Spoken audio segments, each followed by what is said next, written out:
Hello and welcome to London Polished Concrete's podcast's second episode. I'm Hassam Salim Mir, Director of Business Development, and today I'll be joined by my co-host Dayar Akram, Managing Director of the business, where we'll be discussing everything about subfloors, the different types of subfloors, the preparation work that potentially could be required, as well as any protections that could be used on these floors. We'll also be looking at different sort of scenarios and different subfloors that you could potentially come across, whether you're in the construction trade or whether you're doing your own personal projects. Here's the episode. Just jumping straight into it. Tell me a little bit more about subfloors, substrates, and why do you think they're so key, and what's your 2 cents on that? I mean, look, it's not, this principle doesn't necessarily, in terms of construction, it doesn't just apply to floors. It applies to walls, ceilings, everything, right? What goes on underneath is really critical to what you're going to get at the end, right? So if you cut any corners and if you're trying to fast track the process, you're just going to end up with a bad result. So substrates, subfloors are really critical, and understanding what you need to do in order to prepare for the right type of finish, in order to maintain and give you a long lasting, good quality floor. I mean, the principle, as I say, applies the same to whether you're tiling the floor or whether you're putting an engineered flooring system down. With things like micro cement particularly, it's even more important, I would say, only because it's it's such a tricky product to install without the right skill set. When you say doing it right, I mean, there's multiple different types of subfloors, right? And there's things we've got to ensure, like there's longevity, it's flat. Later on, there's no cracking, or there's no sort of that subfloor doesn't delaminate potentially. But what should we look at in terms of when we go in, like when we go in the first time to look at a subfloor? What sort of things should we consider? So first thing is you've got to look at, right, depending on what the solution, whether you're looking at a 100mm system, a 10mm system, a 3mm system, whatever system that you're looking at, that floor needs to be constructed, that subfloor needs to be constructed correctly, right? In order for it to hold the finished product. So let's take a 10mm system, right? That might go onto a screeded floor. There's many different types of screed. It can go on top of a concrete floor, but the preparation that you need to have for it to then attach itself to the floor, all of these products, how they attach themselves to that floor is really important. So for our 10mm product, it's, as it works like a self-leveling compound, it's poured. There are several processes which are really critical prior to pouring. Otherwise, the floor simply does not adhere. It does not key into that subfloor. And now, if that happens, what you will end up having is delamination, which means the floor will literally lift up off of the subfloor, and then it will end up cracking and coming apart like crazy paving, which is obviously what you don't want, right? So when it comes to, say, for example, the micro cement products, again, the subfloor, you can apply that product onto numerous different subfloors as well, right? So for example, we're doing it on a project, as you know now, where we've got it on a metal subfloor, we're applying it onto a timber subfloor, and we're also applying it onto a concrete substrate. So each subfloor requires a different type of attention in order for us to get the result that the client is after. Where people kind of cut corners are things like they'll use timber, right? Just straight timber, whether it's a sheet of ply or whether it's some MDF, for example. The issue with timber, if you're going to pour this product directly onto timber, the issue you're going to have is that timber carries a certain degree of moisture and it will expand and contract. So these are the kind of longer term issues that we are trying to prevent. So if you have a subfloor, a timber subfloor, what we tend to recommend is putting a layer of of something that goes on in between, where the micro cement will adhere to, and that needs to be a product which doesn't expand and contract particularly easily, has very little or no moisture within it, and there are various products out there on the market that you can use, and even that has to also be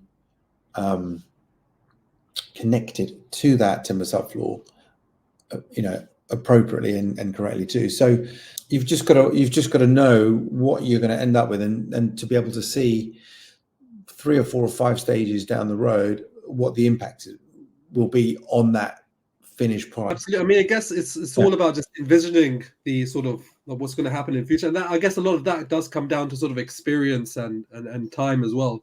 Now, we've touched on it already in terms of the strengths, weaknesses, and considerations. We've touched on timber as a subfloor. Obviously, you said the expansion and contraction element of it. What about the other types of subfloors? How about concrete and screed? So if we start with concrete, strengths, weaknesses, and consideration when coming across concrete as a subfloor, and how we should sort of prep for it. Well, concrete's a great subfloor because it's solid, right? I mean, depending on the standard of concrete that's fitted, it might be, C20, C30, C40, depends on the strength and the quantity of the mix of concrete and the other elements. But it's a great product. But depending on how that floor has been left, so for example, to go onto a concrete floor, you need to do some preparation work to it, and if it's been installed poorly, where it's lumpy, or there are steel pins sticking out, if there are holes where people have over the time dropped stuff, or it can crack and break. It is important to do some preparation work, but from an installation perspective of something like a micro cement system or a micro screed overlay system, the preparation is really important. We have various processes, as you know, which ensure that the finished product adheres really, really well. Screeds you get various different types of screeds, from self-leveling compounds, which are 2, 3, 4 millimeters, up to 60, 70, 80 odd square millimeters depth of screed, sand and cement screed. The key thing is with all of these, whether it's concrete or sand and cement, or even the micro, the 3 to 4 mils screeds, is that they need to be as moisture free as possible. So where a lot of installers and installations will make an error is if they are installing when that particular subfloor is not cured enough. If there's moisture in there, that will create delamination as well. So moisture content is really important to measure, and that timing is also important it's also important to kind of consider when you do actually do the installation. I mean, other factors like ambient temperature, time of the year, all of these other elements, time of the day, even direct sunlight, not direct sunlight, all of these other factors will also play a massively important part of how that subfloor behaves. So it's really important, right? I mean, understand it. I mean, in the summer months when it's really hot, if it's really hot, the products can go off really quick, and you've got to act and be pretty sharp. During the winter, colder months, you've got a bit more time, but it does then take longer for those products to then cure. So there are various things to sort of consider in the process. So moving on to more in terms of the sort of protection. I mean, you've touched on the curing times. You have to be cognizant of the curing times. Make sure there's no moisture there before you put on your sort of your floor finishing layer, whether that's micro cement, micro screed, anything, tiles, anything, right?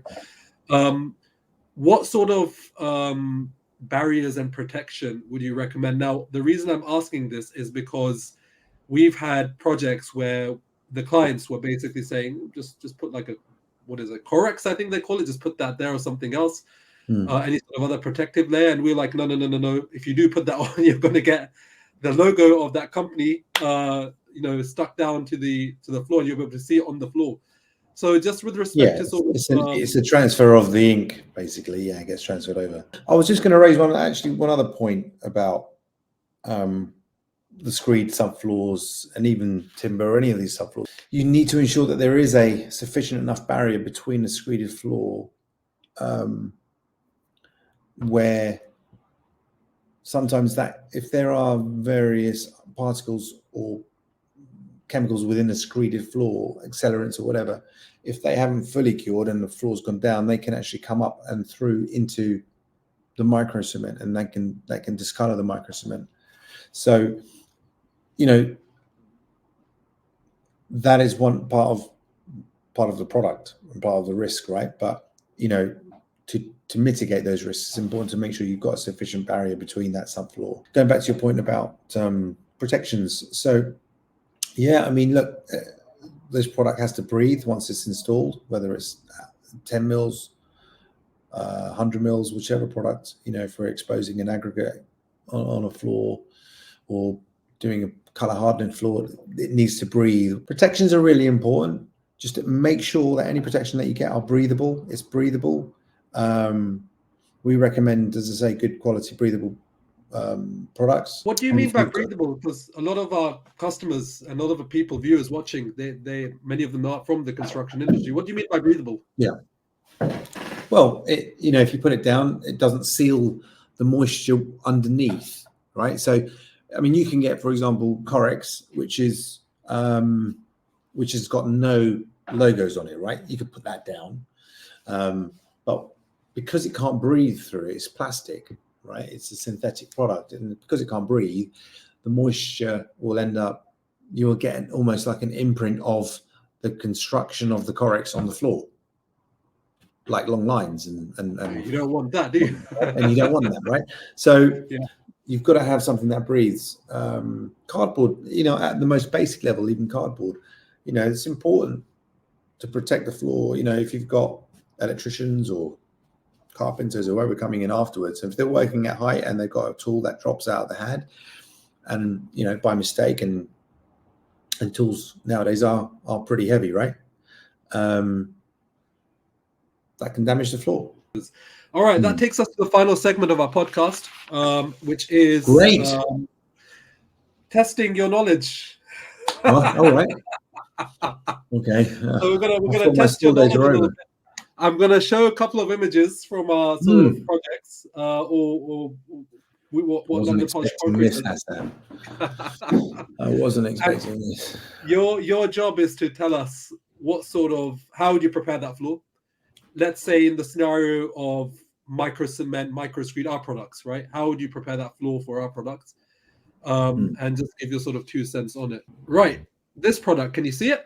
What a beautiful floor. Look, it's either a screed or a concrete floor, right? And it looks fairly, from a distance, it looks like it's fairly strong. Yeah. But you can never tell. If you zoom in on those little holes over there. Yeah. No, it looks like a concrete floor. How would you prep it for our products? What would you do? Well, this is for preparation 101 here. Yeah, so what you do is basically check the levels, right? Sure. That's really critical. So, if you need to build it up or not, let's say you need to raise it by 15, 20 millimeters to bring it in line with the thresholds around the other sides. But before you build it up, you would need to do some work on this floor, create a really nice key, connect that, whatever topping that you're going to create on top. And then you prepare that top section of that new topping to create a key for what you're going to lay, whatever else it is on top, whether it's a micro cement or 10 mil or any other product. Key is the bonding between each layer. I mean, I don't know how many sites I've been to over the years and seen, multiple layers of latex or self-leveling compound, and it literally just peeling away because there's been no adherence between each floor, between each layer. But maybe it hasn't been needed because they've just gone straight over with a tile, right? Or it's just been gone straight over with an engineered floor. That kind of requirement may not be necessary. But for our products, and if you are looking for a top quality concrete floor finish, then yeah, you've got to think about that. How about this one? This one looks like your front room. After it was refurbished. Okay, so yeah, so this looks like a basement type scenario, right? With some drainage that's gone in and piping here, some changes. So you discuss with the client really where you would begin and end, and we would obviously make recommendations. Obviously, that drainage would need to be filled in. I mean, you can get specialists that are very fast curing concrete repairing products, which can go in and into those types of gaps.